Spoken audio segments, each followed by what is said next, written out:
Your 50s self is already a millionaire, or already isn't. You just haven't met them yet.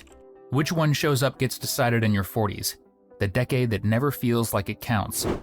In this video, I'll walk you through the 7 moves it takes to get there.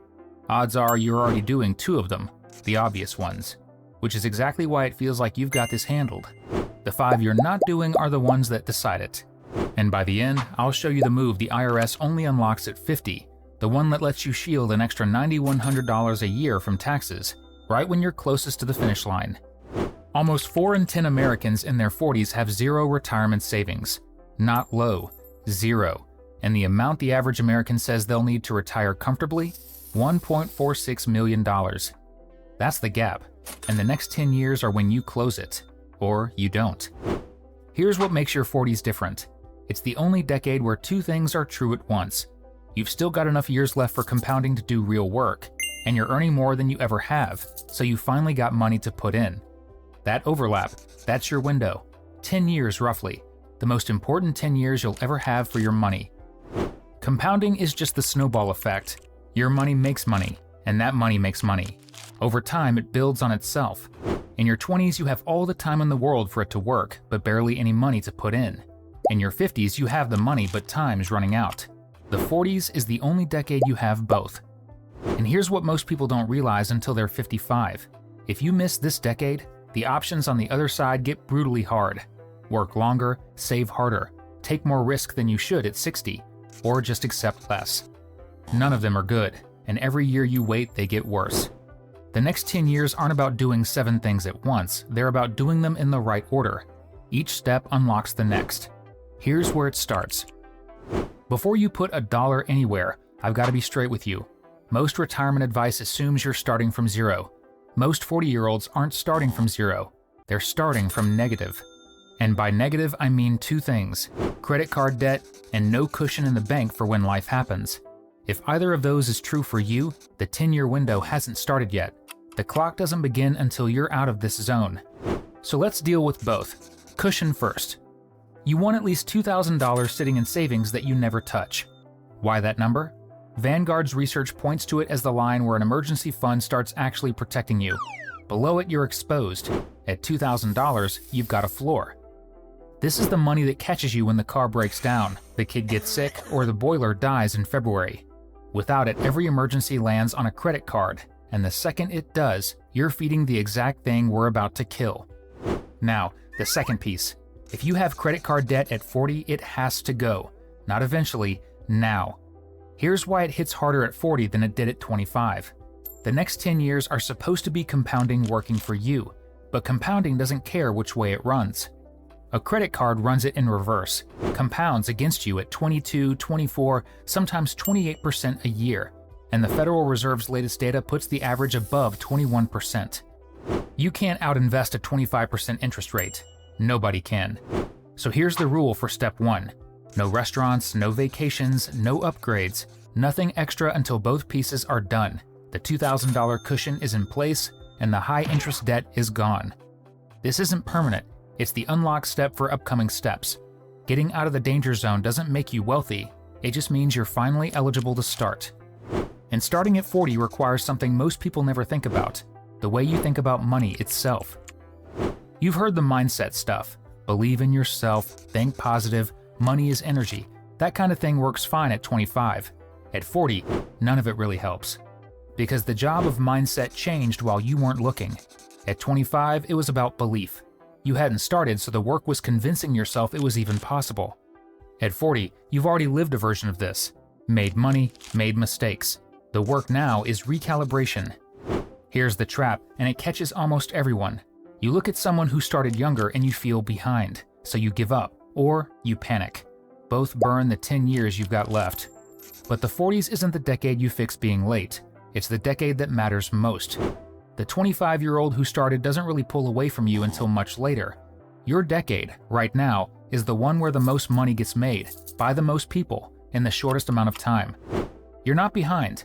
The math just looks different now. At 25, money was about lifestyle. The apartment, the car, the going out budget. That was the job back then, and it was fine. At 40, money is about runway. Every dollar weighs more because there are fewer years left for it to work. A dollar at 25 has 35 years to grow. A dollar at 40 has maybe 10 or 20 before you need it. So a dollar wasted at 40 costs more than the same one did at 25. Not in price, in runway. And nobody's coming to make up the difference. Not the government, not your job, not your parents, not some windfall. Most 55-year-olds don't regret what they spent in their 40s. They regret what they didn't take seriously. They figured there'd be more time. There wasn't. Mindset gets you pointed the right way, but it won't move a dollar on its own. For that, you need a system. Most 40-year-olds don't have a system for their money. They have a habit. There's a real difference. The fix is one specific setup. 3 accounts, 3 jobs, runs automatically. Here's how it works. Every dollar that comes into your account gets a job before you do anything with it. 75 cents is the maximum you're allowed to spend. 15 cents is the minimum you have to invest. 10 cents is the minimum you have to save. That's the system. 75, 15, 10. Understanding it takes 10 seconds. Running it every month for 10 years, that's the hard part. Why 15% for investing? Because at 40, that's roughly the floor. Below 15%, the math gets really hard for the 10-year window. Above 15%, even better. Every percentage point you push past 15 is breathing room you buy for yourself on the other side. Why split saving and investing? Because they do different jobs. Savings is the money that protects you. Investing is the money that grows you. Mix them in one account and you'll spend the investing money the first time something goes wrong. Now, here's the part that makes it work. You don't run this system manually. You automate it. Open 3 accounts at the bank. 1 for spending, 1 for investing, 1 for saving. When your paycheck hits, money moves automatically, before you ever see it. The investing piece goes straight to your investing account. The saving piece goes straight to savings. What's left in spending? That's what you live on this month. Some months your willpower is going to quit on you. The system doesn't care. It already moved the money before you could talk yourself out of it. That's the whole point of automating. But the system only works if money actually makes it in. And for a lot of people, something grabs it first. Pull up your bank statement and look at everything set to leave on its own. The car, the phone, the furniture on a payment plan, the gym, the streaming, the apps, every line that goes out automatically every month. You can be in your 40s with almost nothing saved and still have a dozen of these running. That's the whole problem right there. People call them bills. They're not. They're contributions to someone else's future. So here's the rule. If it doesn't put money in your pocket, you don't finance it. Period. The only exception is the house you actually live in. Let's start with the big one, the car. The average new car payment in America is now over $750 a month. At 40 with a 10-year window, that's not a car payment. That's a retirement you are not having. You're just handing it to someone else. $750 a month for 10 years is about 90 grand, and that's before you count what compounding would have done with it. Drive something you can afford with cash. A reliable used car costs less, insures cheaper, takes regular gas, and doesn't need a $200 oil change. The car you finance is the retirement you don't. Next, the TV, the appliance, the couch. 0% APR for 24 months. Sounds free. Often, it's not. Especially the store financing. Best Buy, Wayfair, the furniture stores, most of those run on something called deferred interest. That means the interest is slowly building up the whole time at around 25%, sometimes as high as 30%, according to the National Consumer Law Center. Pay it off in full by the deadline, you owe nothing. Miss the deadline by even $1, and all of that hidden interest hits your account at once, backdated to day 1. 0% APR can be a trap with a delay. The third one's the sneakiest. The streaming you forgot about. The gym you don't go to. The little app subscriptions. The convenience memberships. Individually, they're nothing. $10 here, $15 there. In aggregate, the average American spends over $200 a month on subscriptions, and most don't even realize how much it adds up to. Over the 10-year window, well, let's do the math. $200 a month is $2,400 a year. Across the 10 years, $24,000, and that's before you count what it'd be worth invested instead. Getting off the payment treadmill is the closest thing to a raise that doesn't require asking for one. Every payment you eliminate is money that goes back into the system you've just built in step 3. Stop these, and now the system's running with no leaks. But a sealed system with nowhere to send the money doesn't grow. It has to go somewhere it can actually work. At 40, you're not trying to get rich. You're trying to make sure the money you're now setting aside actually grows for the next 10 years. Most of the investment opportunities you see online aren't really for someone in your position. They're for people with time to recover from being wrong. At 40, the 10-year window doesn't give you that much room. You have 3 real options. First option, index funds and ETFs. This is the default. It's what most people in your situation should do. An index fund is basically a basket. Instead of buying one company, you buy a tiny piece of hundreds or thousands of companies at once. The S&P 500 is the most common example. You own a slice of the 500 biggest companies in the world. Why does it fit at 40? The fees are tiny. The homework is almost nothing. You don't need to know a thing about picking stocks, and the long-term track record holds up. If you do nothing else from this video except automate a monthly investment into a low-cost index fund for the next 10 years, you'll probably outperform 80% of the people who try harder than that. Second option, real estate. This is a different category. Real estate isn't buy and forget the way index funds are. It's a job, tenants, repairs, vacancies, property taxes. It can be incredibly rewarding. It can also eat your life if you don't know what you're doing. The reason some 40-year-olds go this route is that real estate generates monthly income in a way stocks really don't until much later. If you want cash flowing in now, not just a number that grows on a screen, real estate does that. But it's not for most people in your spot. If you're hearing about this for the first time at 40, the learning curve is steep, and the 10-year window doesn't leave a lot of room for early mistakes. Third option, starting a business. And honestly, most 40-year-olds shouldn't. That's not me being negative, that's me being realistic. Starting a business is the highest risk, highest reward path on this list. The few who pull it off can build wealth faster than any other route. The many who wing it lose years they don't get back. If you already have an idea, an existing skill, or a clear edge, sure, this can work. If you're starting from I want to start a business, but I don't know what, probably not the path for the 10-year window. For most people, this step comes down to the boring thing. Index funds, automated, every month, for 10 years. That's the strategy. It's not exciting, but it works. Investing more matters, but you can only invest what you earn, and the ceiling on your income is the ceiling on everything else.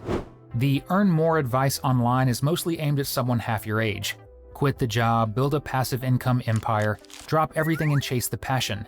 At 40, that stuff can cost you, because now you've got something to lose and less time to recover if you're wrong. Here's the thing you've actually got at 40 that a 25-year-old doesn't. 15, 20 years of experience, a network, a reputation, a salary that's already real. Earning more now is about leveraging that, not torching it to start over. 2 paths. Lower risk one first. The most underrated path is the one already in front of you, your current job. Most people don't ask for raises. Most people don't push for promotions. Most people sit at the same salary for years because they assume their company will eventually notice. Companies don't notice. Companies do what's cheapest. A 10% raise at 40 is a 10% raise you compound for 10 years. The raise you skip is a raise that never compounds at all. Asking is uncomfortable. Not asking is more expensive than you think. Second path, leverage what you already know. Consulting, freelancing, advising, whatever your industry calls it. If you spent 15 years doing something, someone out there is willing to pay you to do less of it on the side. The barrier isn't the skill. You already have the skill. The barrier is the awkwardness of putting your name on it. And here's why this works specifically at 40. You have credibility. A 25-year-old freelance consultant has to prove themselves. A 40-year-old freelance consultant with 15 years of experience doesn't have to prove anything. The market will pay you for the years you've already put in. Every extra dollar you earn now carries more weight, because these are the dollars funding the next 30 years. But getting to $1 million is one job. Keeping it is a different one entirely. The difference between the 50-year-old who actually retires a millionaire and the 60-year-old who doesn't is often one thing they weren't insured against, or one document they never wrote, or one tax-advantaged dollar they left on the table because they didn't know it was there. You can do everything else in this video right and still lose ground on the last mile. By 40, you've got things worth protecting: the house, the kids, the investments, the income you spent 10, 15 years building. Most 40-year-olds have never updated their protection layer since they were 25, if they ever set one up at all. 3 layers. First layer, insurance. And I know, nobody likes insurance. It feels like throwing money away every month, until you need it. And when you need it badly. 3 that matter most at 40.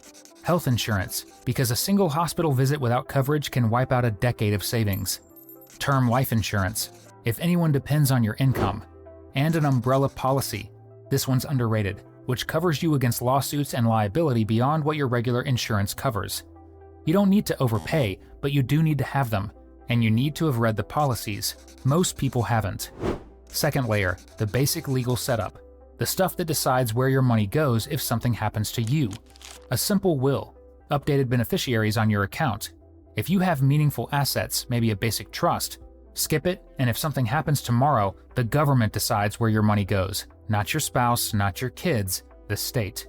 It costs a few hundred to a few $1,000s to do this right with an attorney. It's worth it. Third, and this one's built for exactly where you're standing. The day you turn 50, the IRS lets you shield more from taxes than it ever has. They call it a catch-up contribution. It sits on top of the normal limit every single year for the rest of your working life. Here's how it works. Every year, the IRS caps what you can put into these accounts tax-free. In 2026, the 401k cap is $24,500. The IRA cap is $7,500.